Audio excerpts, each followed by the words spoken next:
How's it going, ladies and gentlemen? Rob Tomlinson, DishNet34 here, welcoming you to today's broadcast of This Week in Perfect Team, episode number 233 for Baseball Reference Series 4, part number 4. Fours are wild here in today's episode. Oh man, how's it going?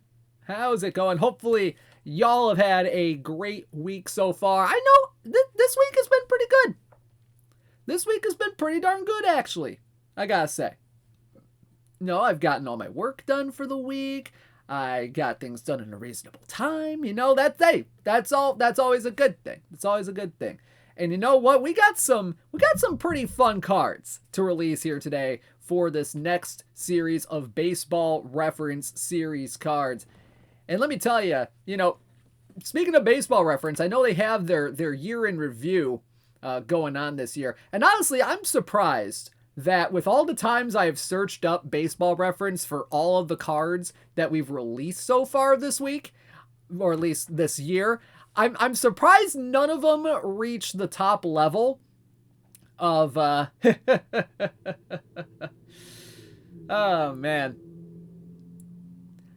They haven't, haven't reached the level like the top of the list for the states. So it's a little interesting like that. I briefly lost my train of thought there. Good Lord. Anyway, hopefully y'all have had a great week so far. I know I have. And you know what? It's been a great week in terms of limited edition cards that we have released here this week. Let's talk a little bit about those limited edition cards, just to kind of give y'all a refresher on what you may have missed earlier on this week. So on Tuesday, we released this 50 copy Joey Devine card from the 2008 Oakland Athletics.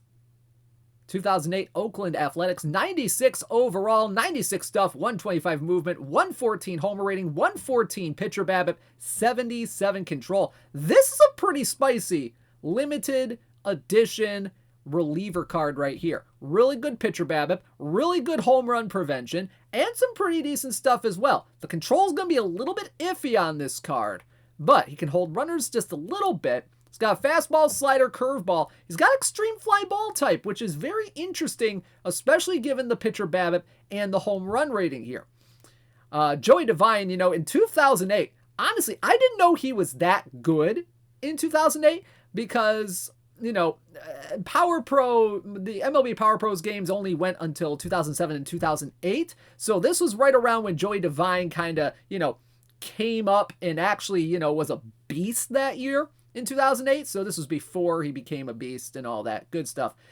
And, he had 42 games, 45 and 2/3 innings pitched. He had a .59 ERA. That is freaking incredible. 9.7 strikeouts per 9, 3 walks per 9, did not give up a single home run. No homers at all during the regular season. Now, in terms of his fly ball rate, I'm kind of curious here. So in 2008, he had a 36.8% ground ball rate and a 31.8% fly ball rate, 19% line drive rate as well. So I guess you could say he was a little bit of a fly ball pitcher, but he certainly wasn't much of a ground ball pitcher. That was pretty interesting. He only gave up a 150 batting average against everybody, a 395 OPS, a 219 BABIP against. This was just an incredible year. An incredible year. He was 6th in 2008 AL Rookie of the Year voting, which, when you take a look at the 2008 AL Rookie of the Year voting, that was kind of stacked a little bit if you kind of think about it. You had Evan Longoria who won. You had Alexei Ramirez back when he was good. Jacoby Ellsbury back when he wasn't hitting home runs. Mike Aviles finished 4th. You had a Jabba Chamberlain sighting. You had a Brad Ziegler sighting. And then you got Joey Devine in there, which that was one heck of a voting during that particular year. Joey Devine's .59 ERA is actually pretty historic because it's the second lowest ERA ever in MLB history, with a minimum of 45 innings pitched since 1912. That is something else. He was later surpassed by Zach Britton's .56 in, I believe, 2016. And then, of course, he missed the 2009-2010 seasons due to Tommy John. He never really was the same. He was decent-ish in 26 games in 2011. He had a 3.52 ERA, but he got sent down, and then he got another Tommy John, and then was out of baseball by, 2012? Was he out of baseball by 2012? Yeah, he was out of baseball by 2012, which that's kind of sad. Not going to lie.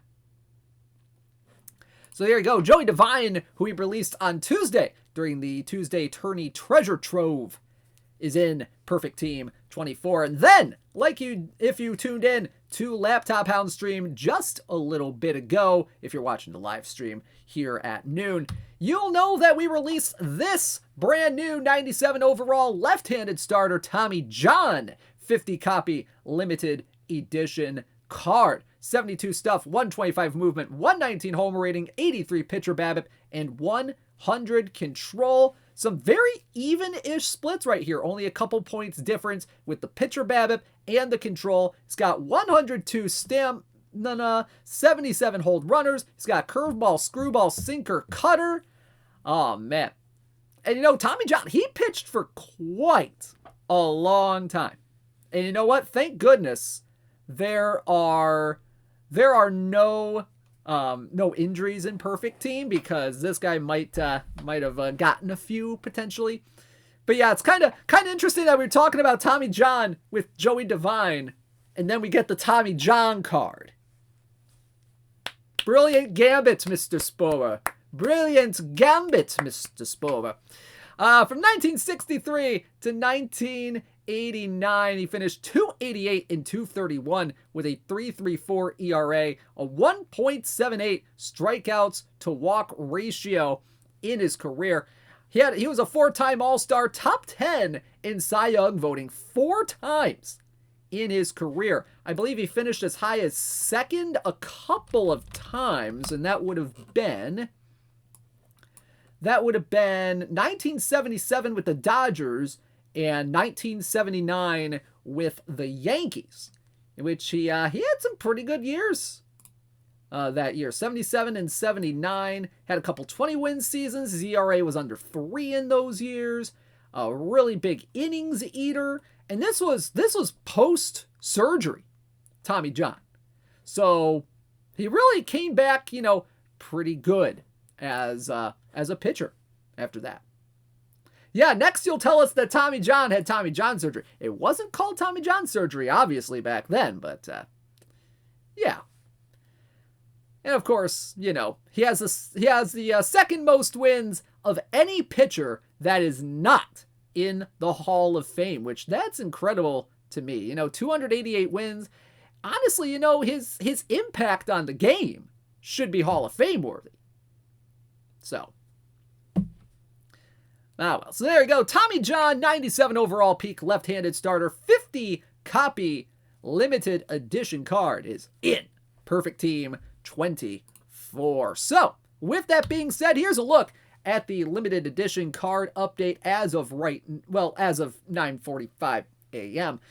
17 out of the 50 of the Cal McVay cards that we released last week have been pulled, so there's still about 33 or so available right now. Joey Devine, we've had 2 of those 50 that have been pulled so far, and of course, seeing as Tommy John just got released, none of them have been pulled as of right now. So there's a look at your limited edition update here on This Week in Perfect Team. Alrighty, so folks, not a whole lot of news and notes to go over today, so let's go ahead and get right to the action here on the stream.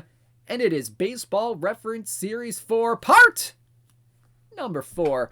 Yes, we are continuing the 4th series of baseball reference cards focusing on historic award winners. And we're going to kind of mix it up a little bit. We're going to take a look at some miscellaneous award winners. These could be MVPs, these could be Silver Sluggers, some Gold Gloves, anything like that. So it could be really anybody. And I will reiterate what Spore said in the chat earlier. There are no baseball reference missions today, but stay tuned. Not sure what that's going to mean, but it sounds like there might be missions coming up eventually, but it's not going to happen tonight. Not going to happen today. All right, folks, let's go ahead and get started. And we're focusing on 10 of the cards today. 15 packable cards are going to be coming in this set here today. We're going to be focusing on 10 of them. So here we go. We're going to start, we're going to start with the diamond levels here tonight. And we're going to start off with, oh man, a superstar. We're going to start off with a superstar from the St. Louis Cardinals. Now the Cardinals, they've had a lot of great players in their history. And a lot of them, there are a lot of MVP winners that the Cardinals have had over their long storied history. And one of them is going to be coming up here right in this set. Ladies and gentlemen, we're going to go all the way back to the 1930s for this one. And we go to the 1937 National League MVP. It is 92 overall, Joe Ducky Medwick. Joe Medwick, 99 BABIP, 120 power, 69 avoid K, nice, 121 contact, 123 gap, and 43 on the eye. Against lefties, he's got 102 BABIP, 144 power, 61 avoid K, 126 contact, 117 gap, and 50 on the eye. Ace doesn't have too bad of a power against righties here. 98 BABIP, 112 power, has some more avoid Ks against righties as a right-handed hitter, has 72 avoid K, 119 contact, 125 on the gap, and just 40 on the eye. Speed, stealing, and base running, not quite there. 23 speed, 23 stealing, but 80 on the base running, so he is a bit of a smart base runner. That could be helpful for a lot of people. And defensively, he can only play in left field, 77 range, 92 error, and 76 on the outfield arm. Joe Medwick, this season, was just absolutely nuts for Joe Medwick. This was at age 25 for him. He set career highs in so many categories: average, homers, RBIs, hits, slugging percentage, wins above replacement, and OPS. This was just, he was seeing the ball like a flippin' beach ball, folks, all right? Hit 374 with a 414 on base, 641 slugging percentage, 31 homers, 154 RBI. Wow. Oh, that translates to a 182 OPS plus, and he had, 8.4 wins above replacement. That's all career highs right there, practically.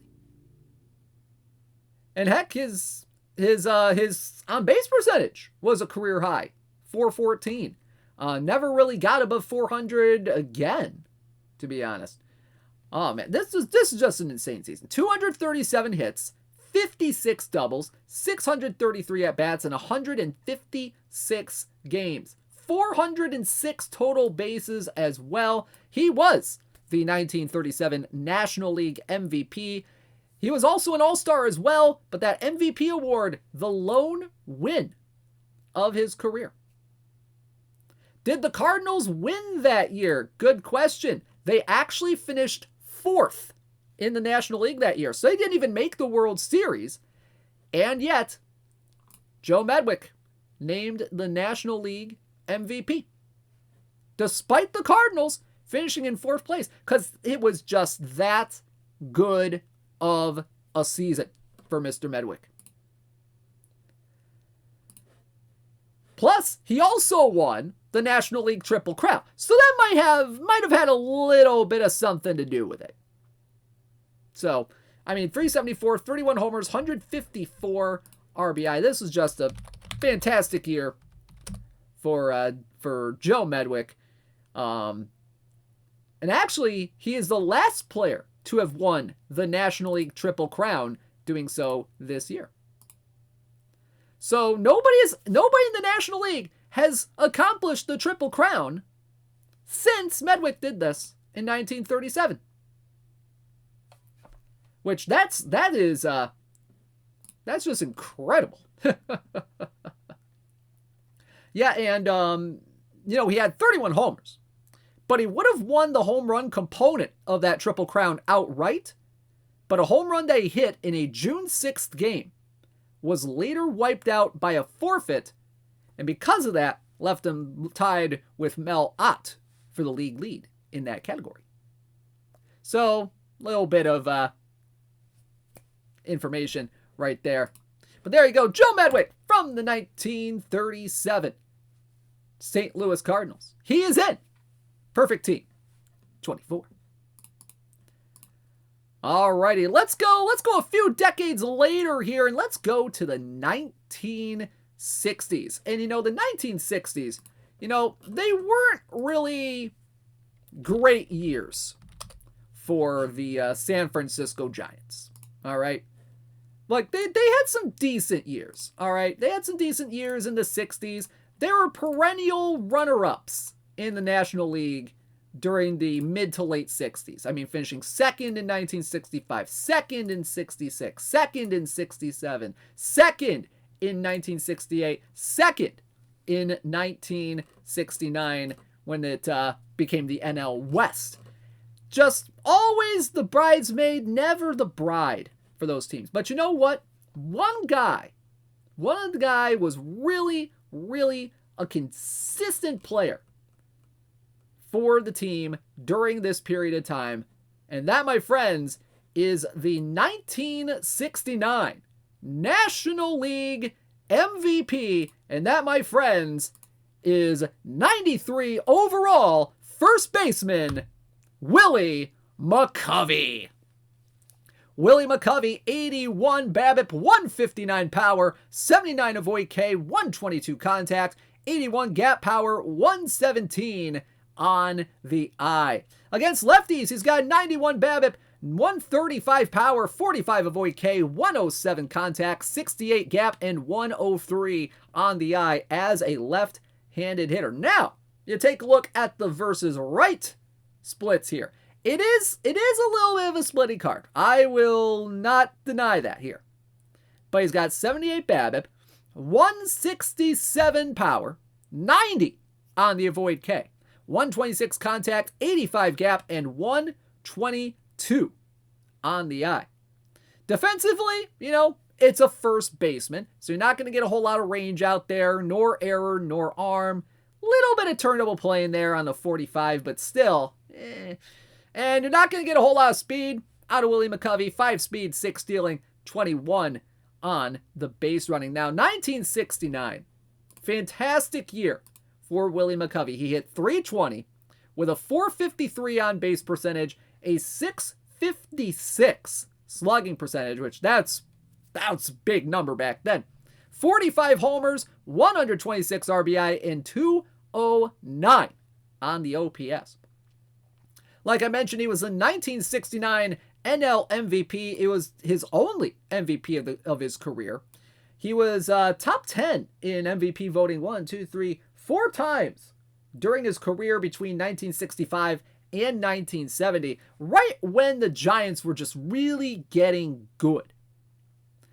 1969, he was an all-star as well. Led the National League in home runs and RBI, but did not finish first in batting average. He actually finished 5th in the National League.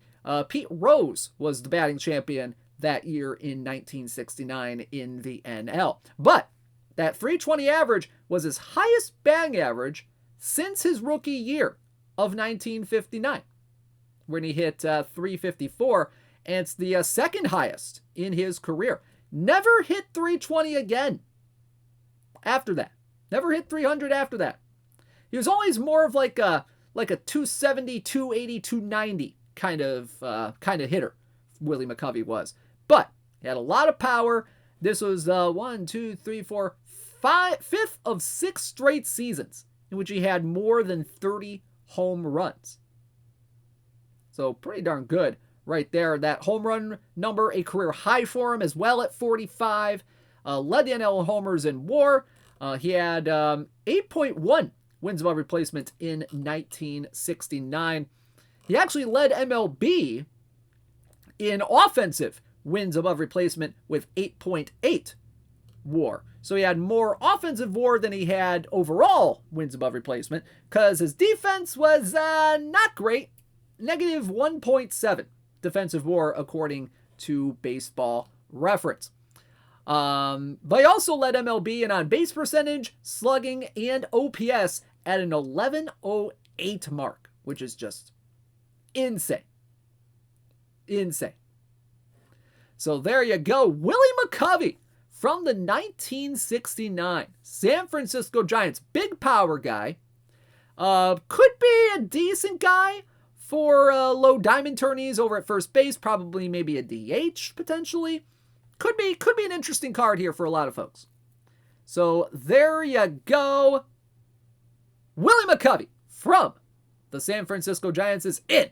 Perfect team 24. Alrighty, next up, let's go to a bit of a more modern-ish day. Let's go to a little bit more of a modern-ish day kind of player. And let's go over to the east, to the kind of the East Coast a little bit. And we're going to go to the great city of Philadelphia, baby. Philadelphia, my favorite city to pronounce in the entire world. Ladies and gentlemen.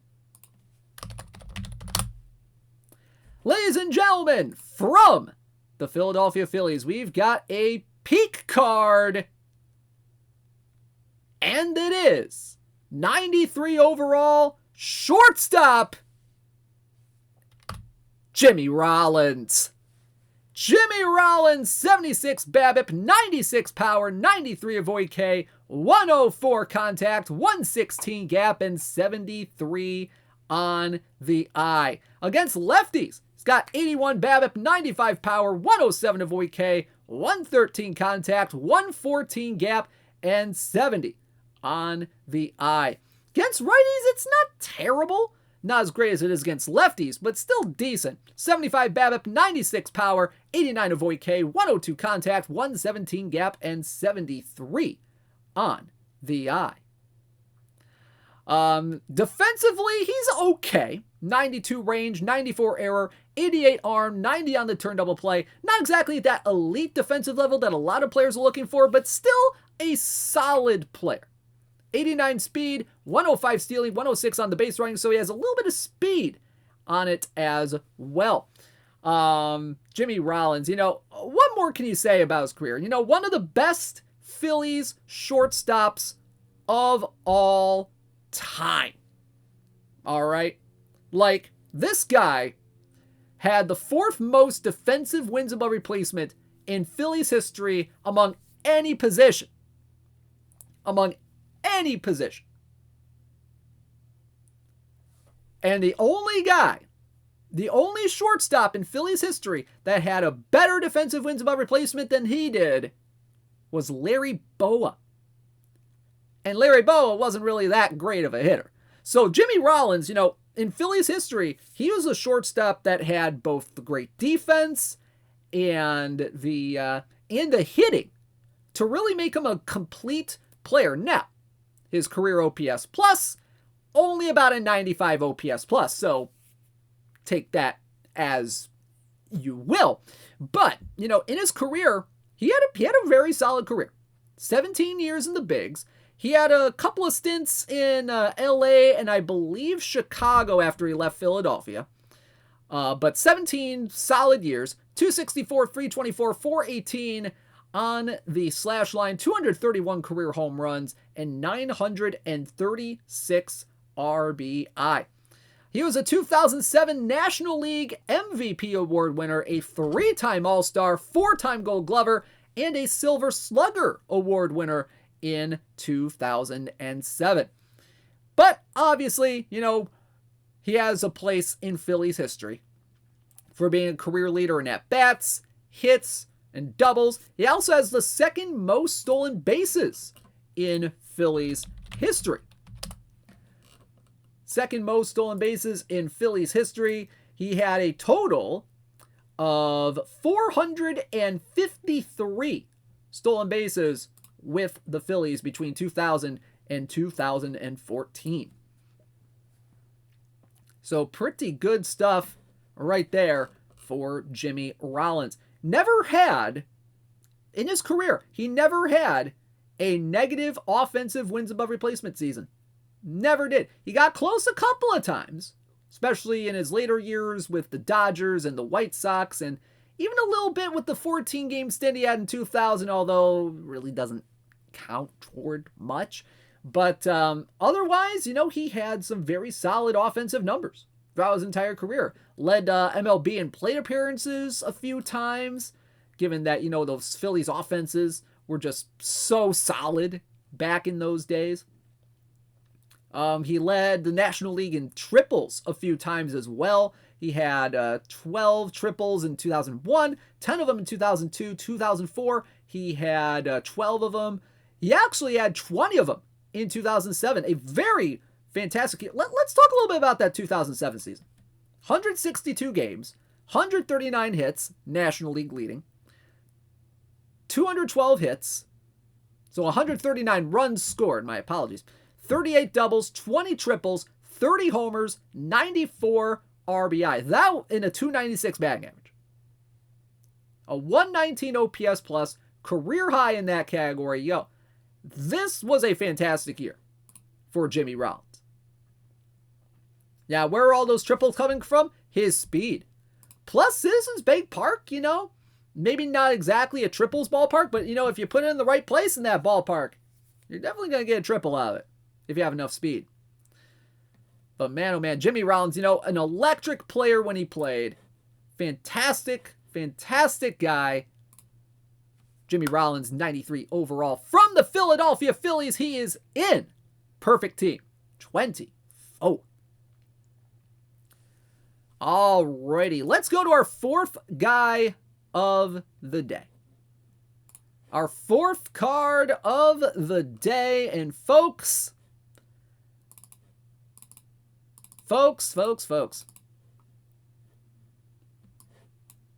This guy in 1994 won a Gold Glove, won a Silver Slugger Award, despite the shortened season because of the strike.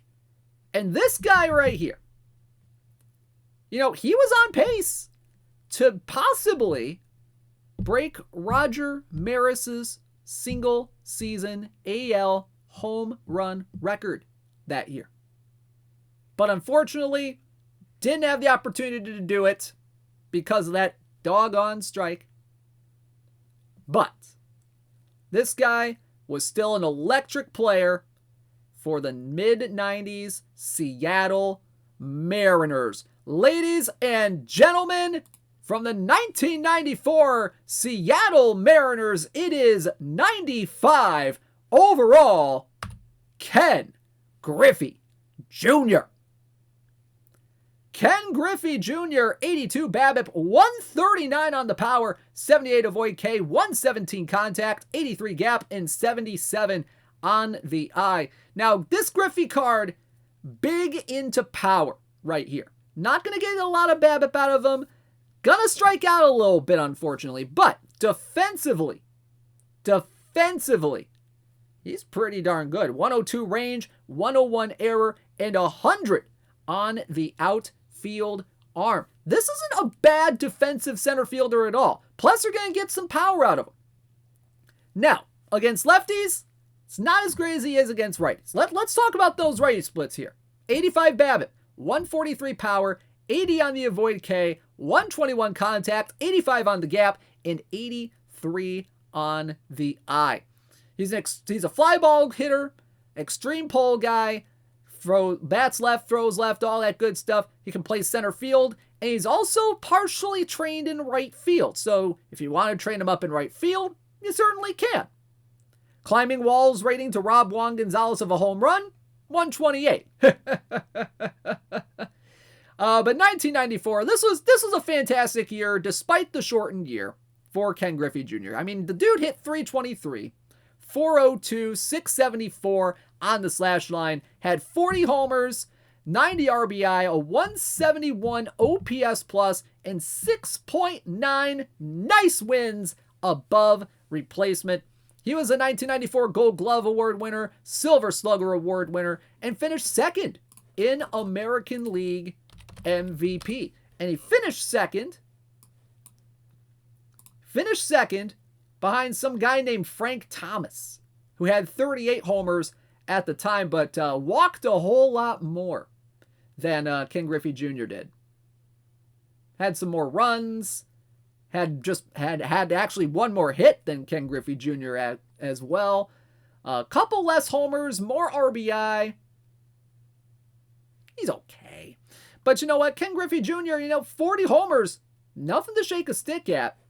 323 batting average, not bad.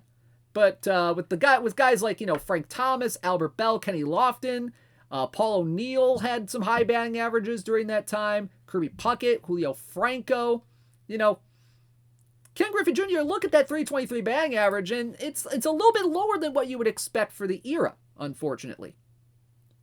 But Ken Griffey Jr., nope, he had that power in him. He had some great defense behind him as well. 45 speed, 75 stealing, 75 base running. So not a whole lot of speed, unfortunately, but still a decent enough base runner to kind of, tide you over a little bit. Led the American League in homers at the time of the strike, and his Gold Glove Award was actually his 5th straight Gold Glove Award winner, and the 3rd of 4 years where he had a Silver Slugger Award. So there you go. Ken Griffey Jr., a lot of power on this guy. Does kind of, inflate the contact rating a little bit, since, as y'all may know, that contact rating is an amalgamation of BABIP, power, and avoid K. So it kind of inflates that a little bit. So it could be interesting to see this guy play in some diamond tourneys. Probably one of the better high diamond defenders that are out there right now for center field that can also hit a little bit. I'm curious to see how this card's going to play. So there you go. Ken Griffey Jr. from the 1994 Seattle Mariners. He is in Perfect Team 24. All right, next up.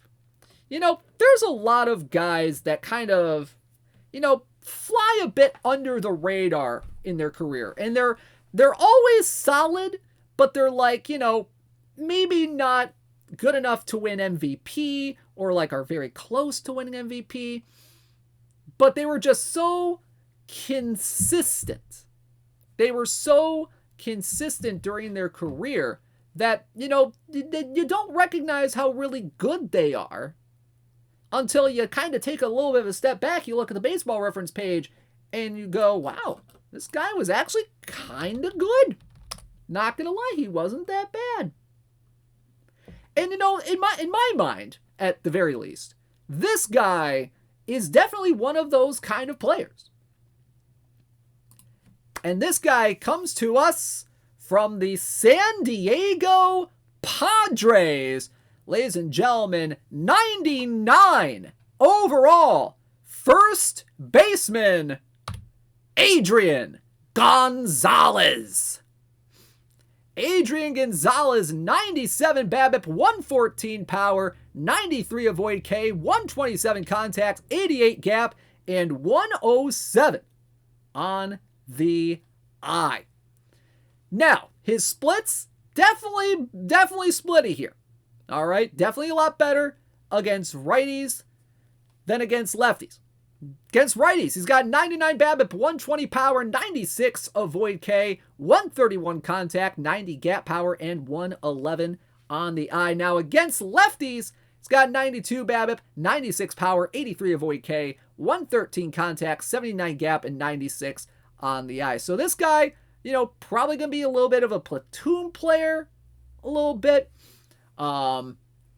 He's got some decent defense over at first base. 75 range, 70 error, 70 arm, and 70 on the turn double play. So definitely one of the better first baseman defenders that are out there as well. But definitely this guy could probably be used maybe as a platoon guy in a high diamond tournament over at first base. If you want to use him as a DH, you can, but definitely with that defense, I would probably put him out in the field potentially. But that's just me. But Adrian Gonzalez, like I said, one of those guys where when you take a step back, you take a look at it, and you kind of say, this was actually a very solid career. 287, 358, 485 on his career slash line, 317 homers, 1,202 RBI. 4-time Gold Glover, 2-time Silver Slugger, and a 5-time All-Star. Never really got close to winning an MVP. The closest he got was a 4th place finish in 2010, his last year in San Diego, when he hit 298 with 31 homers and 101 RBI. Finished 4th that year behind Carlos Gonzalez, Albert Pujols, and Joey Votto that year. So, he was solid. Still solid. Next year, 2011, his first year in Boston, he was an all-star, finished 7th in MVP, won a Gold Glove, and his first Silver Slugger that year in 2011. 213 hits, 27 homers, 117 RBI, and a 338 batting average, which still a career high for him. It's only the second year in his career where he finished above 300. But he also walked quite a bit during his career. I know we talked about a little bit about walks when we were talking about Ken Griffey Jr., but this guy, he wasn't that bad at walking. You definitely had the strikeouts with Adrian Gonzalez, all right? I mean, we're talking over 100 strikeouts for 7 consecutive years between 2006 and 2012. But he also had some really good on base numbers, especially in 2009 for the Padres when he had 119 walks to lead MLB in that category, which that's friggin' fantastic. 2011 with Boston, he led the league in hits with 213, and he also in 2014 led MLB in RBI when he was with the Dodgers with 116 of them. So he had a little bit of black ink on his resume there. He also had some sac flies when he was with the Dodgers as well. He had a couple straight years where he had double-digit sacrifice flies, if that, kind of interests y'all. But, as he was pretty good. Pretty darn good during his career. Not exactly a superstar, but he was solid enough to really be a mainstay in MLB. And especially, being a part of a couple of, high-profile trades. If you remember, he was traded to the Red Sox in the Anthony Rizzo deal back in 2010. Traded by the Padres to the Red Sox for a player to be named later, Ray Fuentes, Casey Kelly, and Anthony Rizzo. And Anthony Rizzo, he was with the Padres for a couple years. For 1 year in 2011 before the dude was shipped out to the Cubs for in the Andrew Cashner deal in 2012. But then, Adrian Gonzalez was part of that big salary dump trade in Boston when things went to crap over there in 2012. He was traded with Josh Beckett, Carl Crawford, Nick Punto to the Dodgers for Ivan DeJesus, James Loney, and Alan Webster. And then the Dodgers sent Ruby De La Rosa and Jerry Sands to complete that trade.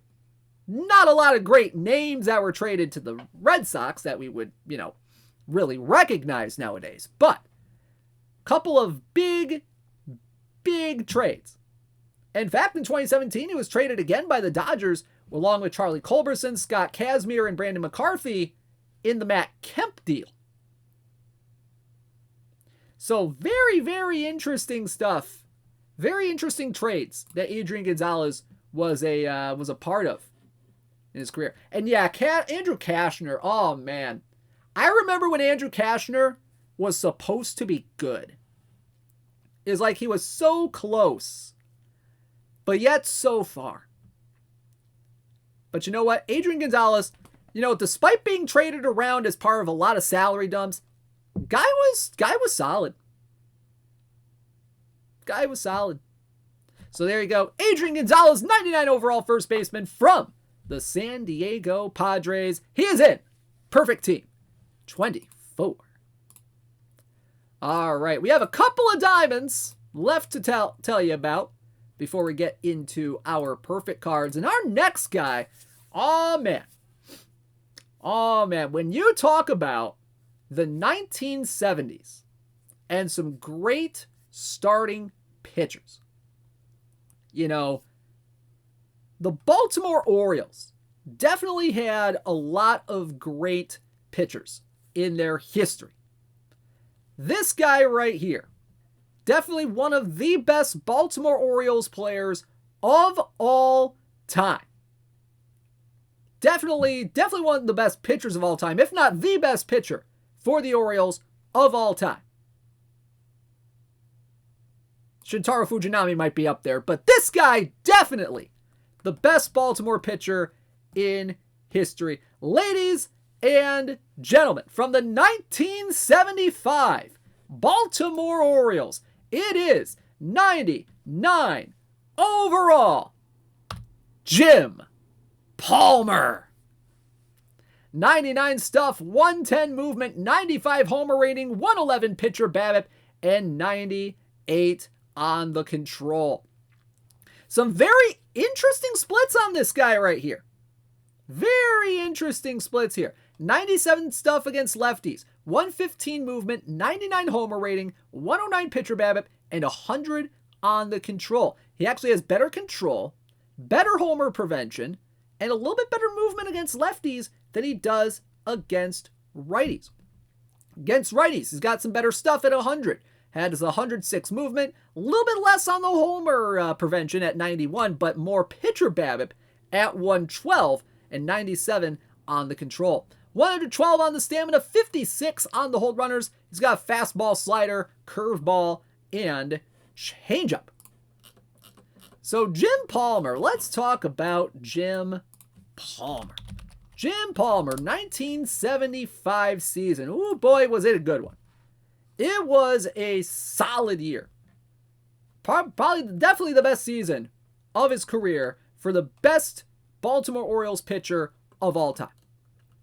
23-11 record, 2.09 ERA, a 169 nice ERA plus, 2.96 FIP, and a 2.41 strikeout to walk ratio. He was the AL Cy Young that year, first of back-to-back Cy Youngs that Jim Palmer had in 75 and 76. It was his second win in 3 years, having won the award in 1973 as well. He was 6th in AL MVP that year as well. He was an All-Star too. He led Major League Baseball in wins that year. He also led the league in ERA at a 2.09. He also had a whole lot of shutouts. And let me tell you, folks, 25 complete games for Jim Palmer, 10 of them were shutouts. 10 of them were shutouts. ERA plus, he had a 169 ERA plus, like I mentioned. And he also led Major League Baseball in wins above replacement that year with the 8.4. So very solid year for Jim Palmer. His 1974 season was a bit of a clunky year. Let's be honest with ourselves here on that. But the 1970s for Jim Palmer were just Freaking fantastic. All right. He had 1, 2, 3, 4, 5, 6, 7, 8 of 8 years in the 1970s where he had more than 20 wins. And an ERA under 3 in all of those years. Guy was dang good. The guy was dang good. 323 innings pitched as well. 5.4 strikeouts per 9, you know. And I don't think we have a ground ball rate, unfortunately, but in 1975, gave up just a 582 OPS against, third lowest mark in his career. Pretty darn good right there. So Jim Palmer, you know, kind of taking a look at this. This is a solid diamond starter right here. Definitely not the best diamond starter that we have available, but it's kind of up there if you really think about it. Yeah, in 25 complete games in 1975, didn't lead the league in that category. Catfish Hunter had 30 of them. Thanks for that stat right there, Fussmucker. Nice. But yeah, there you go. Jim Palmer from the 1975 Baltimore Orioles, a fantastic pitcher. He is in. Perfect team. 24. Alrighty, next up. Now this next guy right here, you know, not exactly. We're gonna be kind of diverting a little bit here, and you can blame Paul for this a little bit here, but there's a reason that this next guy is going to be in this set, because this guy's season was so good that it was actually better than his previous year where he won an MVP. Which is something which is kind of interesting to think about. Because this guy right here comes to us. My goodness, my phone is freaking going off. This one comes to us from the 1933 Philadelphia Phillies.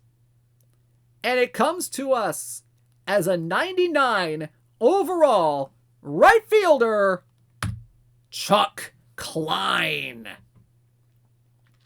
Chuck Klein, 112 BABIP, 153 power, 89 avoid K, 147 contact, 116 gap, and 85 on the eye. These are some very interesting splits here. Against lefties, you got 120 BABIP, 145 power, 70 avoid K, 143 contact, 125 gap, and 82 on the eye. Against righties, he's got 109 BABIP, 156 power, 95 avoid K, 148 contact, 113 gap, and 86 on the eye. He can play both left field and right field as well. 60 range, 80 error, and 100 on the outfield arm. 67 speed, 70 stealing, 91 base running as well. So Chuck Klein, this is an interesting case here for Mr. Klein. Because, 1933 finished second in MVP voting behind some guy named Carl Hubble, who had a fantastic pitching season, not going to lie, but when you kind of compare Chuck Klein's 1933 to his 1932 MVP winning season, you realize that it was a whole heck of a lot better. He was a whole heck of a lot better in 1933 than he was in 1932, which the 1932 MVP year for Chuck Klein we had in the game from launch. So, like our guy Sporer said in the chat, he was kind of due for an update a little bit. So let's talk about that 1933 season, and we'll kind of compare it a little bit to his 1932. All right? So he finished 368, 422, 602 on the slash line. The average was higher in 1933. On base was higher in 1933, but the slugging percentage was a bit down from his 1932 because 28 home runs in 1933. He had 38 the year before in 1932. 120 RBI, a little bit lower than he was in 1932. 176 OPS plus, though, was higher than it was in 1933. Is 8 wins above replacement, highest mark in his career, with 8.3 offensive wins above replacement compared to the 8.2 offensive wins above replacement in 1932. He was an all-star that year and, of course, finished second in MVP voting. This was actually his third straight year finishing in the top 2 in MVP award voting, because he finished second as well in the 1931 season, where he had 31 homers, 121 RBI, and a .337 batting average. And he did all this in 1933 while still winning the National League Triple Crown, while also leading the National League in doubles and leading Major League Baseball in hits for the second straight year. 223 hits right there. So, in some cases, in some respects, you can make the case that Chuck Klein had a better year in 1933 than he did in 1932. Now, he still led the National League in homers both years, which that's something to kind of consider as well when you're making that argument. 38 homers in 1932, 28 in 1933. So this guy's an interesting character here, especially when you take a look at some of the outfielders that are currently in the diamond ranks right now. This is a big power guy. He might strike out a little bit, most definitely. But this guy could be up here a little bit with some of the more elite corner outfield options. So it's going to be interesting to see how this card plays in Perfect Team 24. So there you go. Chuck Klein from the 1933 Philadelphia Phillies. He is in Perfect Team 24. All right, folks. So that is going to be it for the Diamonds. And folks, let's go to some perfects, because we've got 3 perfects for you today that I feel like y'all are gonna like. Hopefully, we'll see. We'll see. All right, we start off by going to the early 2000s. Let's go to the early 2000s, and let me tell you, there are a lot of great hitters in those early 2000s. And one of them, this guy right here, this next guy right here, a few years prior, had just signed a historic contract, all right? I mean, we're talking a historic contract here. Now, he didn't finish out that contract, obviously, because he got traded to, some team called the New York Yankees next season. But you know what? When this guy single-handedly carried the Texas Rangers somewhere. I don't know where he carried them, but he carried them somewhere in the early 2000s. Ladies and gentlemen, your 2003 American League MVP award winner. It is 100 overall for shortstop from the Texas Rangers, Alex Rodriguez. 95 BABIP, 150 power, 87 avoid K, 133 contact, 104 gap, and 104 on the eye. Against lefties, he's got 101 BABIP, 172 power, 85 avoid K, 142 contact, 112 gap, and 110 on the eye. Against righties, he's got 94 BABIP, 143 power, 88 avoid K, 130 contact, 102 gap, and 103 on the eye. He can play shortstop, but he is also fully trained over at third base. Now, shortstop is on the card, but he can also play some third base. 106 range, 119 error, 106 arm, and 104 on the turn double play. That's a sneaky good defensive shape right there, folks. Especially for a shortstop card. 50 speed, 85 stealing, 85 on the base running as well. Alex Rodriguez, there's a lot of great seasons in Alex Rodriguez's career, this is definitely one of them. 298 average, 396 on base, 600 slugging, 47 homers, 118 RBI, and a 147 OPS plus. Third year in a row that he led the American League in home runs. Now, he didn't get up to the 50 mark like he did in the 2001 and 2002 for Texas, but definitely was still very good. 47 homers that year, led the American League and led Major League Baseball during that season. He was the 03 American League MVP, won a Gold Glove, won a Silver Slugger as well. And you know, when you take a look at A-Rod's defensive wins above replacement that year, it was at 1.7, which was a top 5 season in his career. So very, very good defender. Very, very good defender in his day. And a lot of people don't really remember that because, you know, or at least I don't really remember how good of a defender he was because, you know, my formal baseball years were when he was with the Yankees in his early 30s and he wasn't as great of a defender as he was. He was still decent, but not as great as he once was.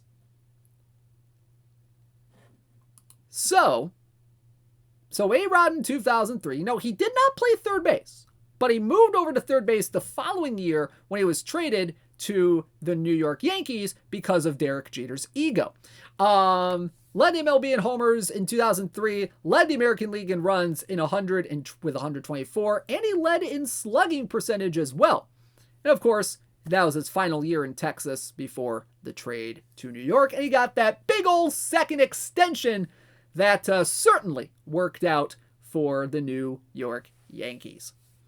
So, very good range, very good arm, very good turn double play. This could be a very good shortstop for a lot of teams, but he can also play third base quite a bit. Quite a bit.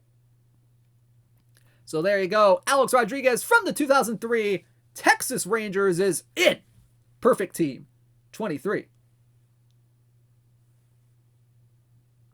Might even be the best shortstop in the game right now. Who knows? Who knows? All right, next up. Oh, man.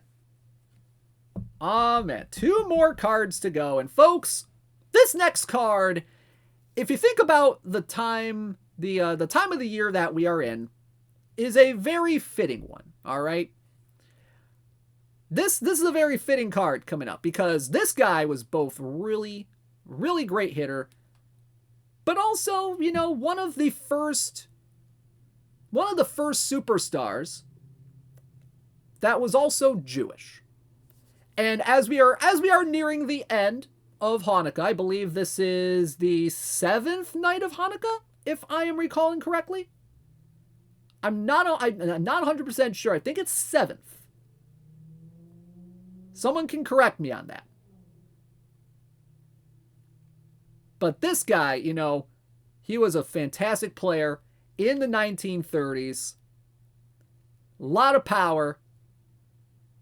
And, you know, he was one of those first guys to really make it as a Jewish ball player. Ladies and gentlemen, from the 1935 Detroit Tigers, it is 100 overall first baseman Hank Greenberg.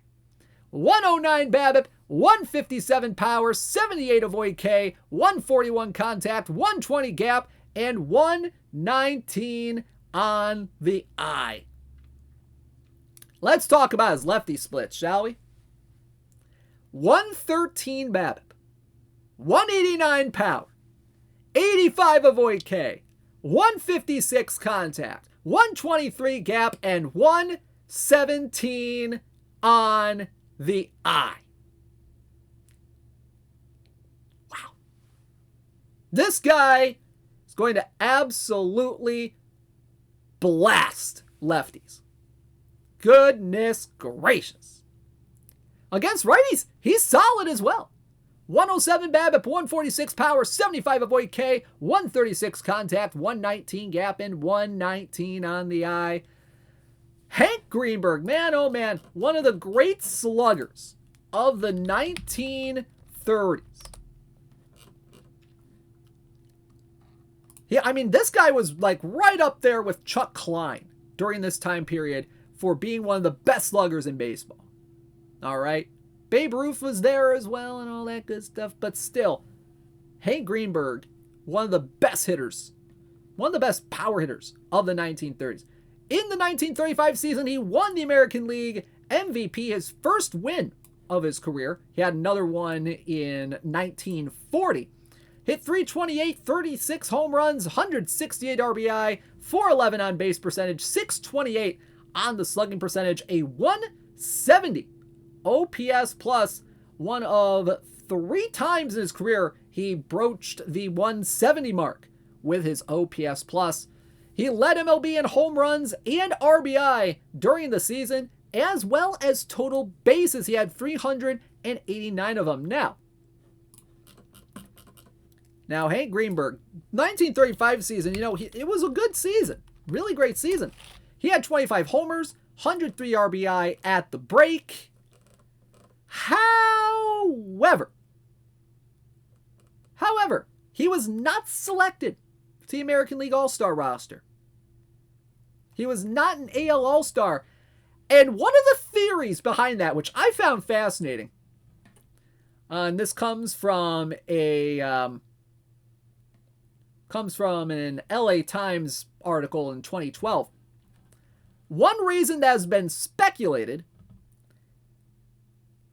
was because American League manager Mickey Cochrane had put himself on the All-Star roster despite not eventually playing the game.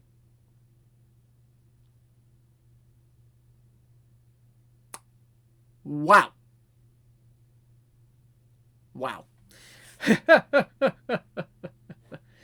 Oh my goodness. But Hank Greenberg, the guy was nicknamed the Hebrew Hammer.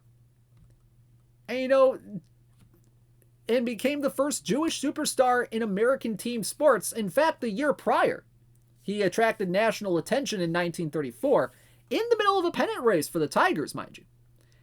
Because he was kind of grappling with the decision of whether or not to play baseball on the Jewish high holy days. And after some consultation, he decided to play on Rosh Hashanah, but refused to play on Yom Kippur, instead spending the day at the synagogue. And actually, Hank Greenberg, when Jackie Robinson came into the major leagues, it was his final year in 1947. He was in Pittsburgh at the time. He was one of the few players to publicly welcome Jackie Robinson to the major leagues in 1947 because Hank Greenberg, you don't really hear a lot about it but he had his share of anti-Semitic abuse in his career. So Greenberg kind of, I would say felt that it was kind of similar.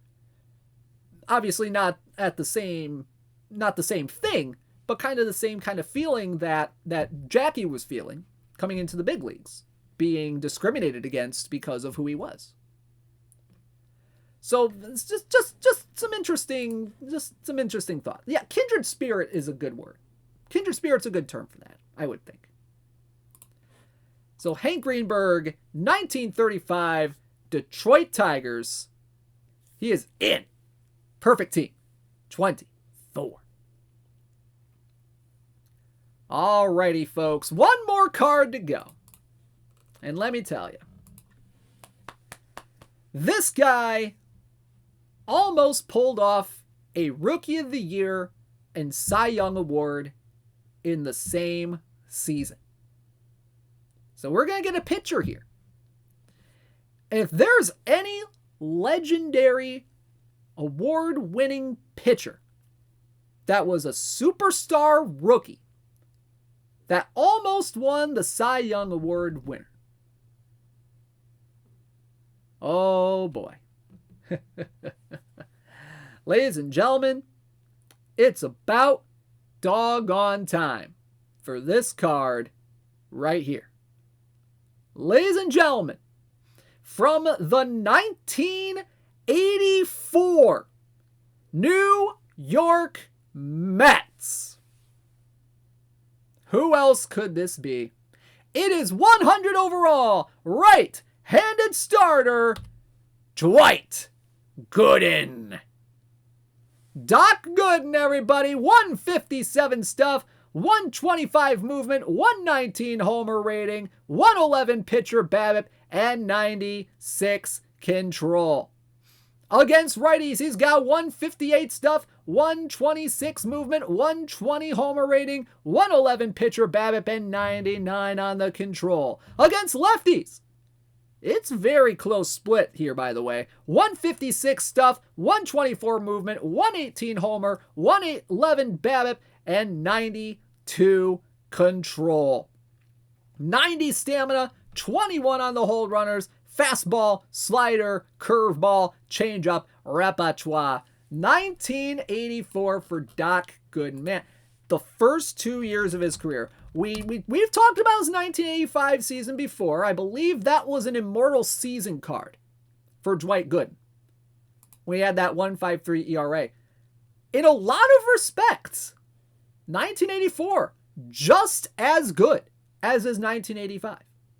1984, he went 17-9 with a 2.60 ERA in 218 innings pitched, 31 games started as a rookie at 19 years old. 276 strikeouts, 11.4 strikeouts per nine.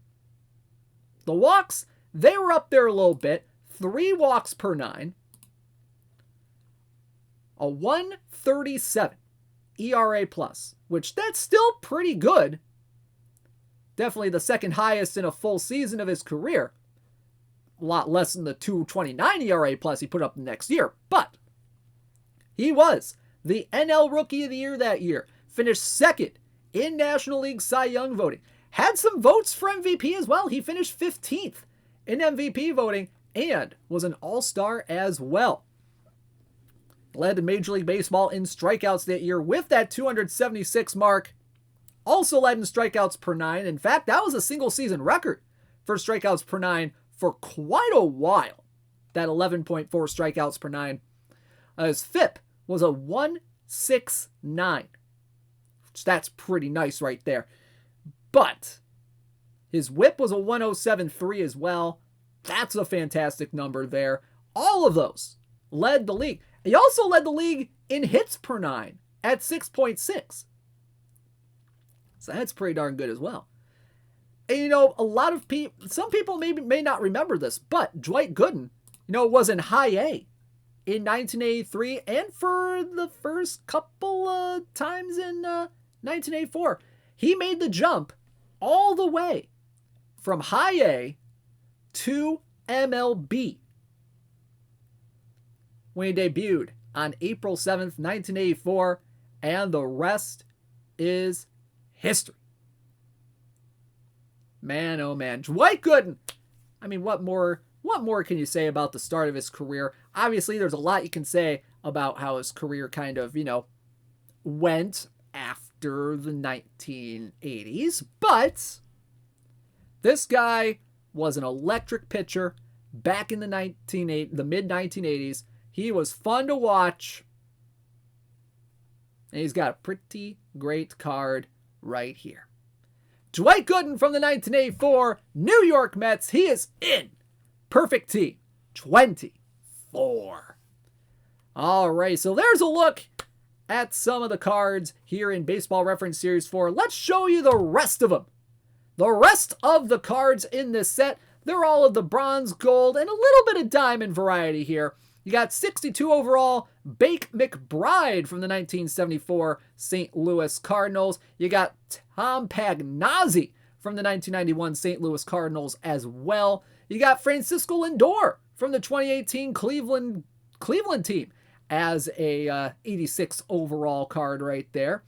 Kevin Mitchell from the 1989 Giants as a 90 overall card. And then you got Mike Mussina, 92 overall starting pitcher from the 1992 Baltimore Orioles. So some very fun cards in this set right here. I can't wait to see him in action here in a little bit. So there you go. Baseball Reference Series 4 Awards Part 4. You got Kevin Mitchell, you got Mike Mussina, but you also got Joe Medwick, Jimmy Rollins, Willie McCovey, Ken Griffey Jr., Adrian Gonzalez, Chuck Klein, Jim Palmer, A-Rod, Dwight Gooden, and Hank Greenberg.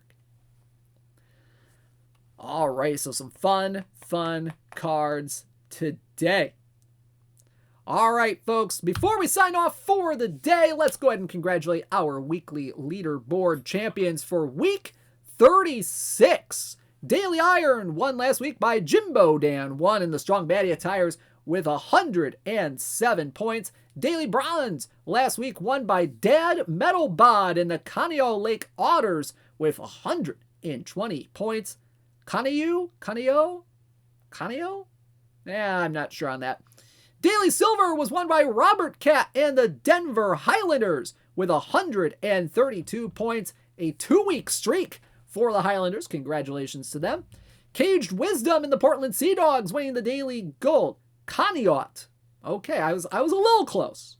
132 points for the Denver Highlanders. Portland Sea Dogs, 157 points for Caged Wisdom in the Daily Gold. Daily Diamond last week was won by Admiral Relativity and the Lamarinda Star Crushers with 166 points. Daily Open last week was won by Mr. Ree and the Woodmore Fight in Amish with 118 points. Daily Wildcard last week, J.A. Sussman and the Albany Senators with 134 points. Weekly tournaments won last week by KC86 and the Mississauga Leaf Tours with 126 points.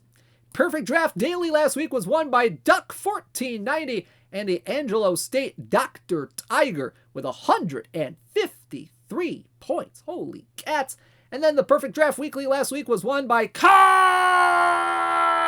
and the Vlad News Bears with 100 points even. Congratulations to all of our weekly leaderboard champions last week. All right, folks, thank you so much for tuning in to today's broadcast of This Week in Perfect Team, episode number 233. We thank you so much for tuning in. Have a great rest of your day. It's a great time. Great time. Always a great time to, release some cards for you. All that good stuff. And yes, cards. They are live. The cards, they are live. Have fun pulling these cards. This is going to be some fun times right there. All right, folks. Have a great rest of your day, everybody. DishNet34, Rob Tomlinson, signing out. Take care, everybody.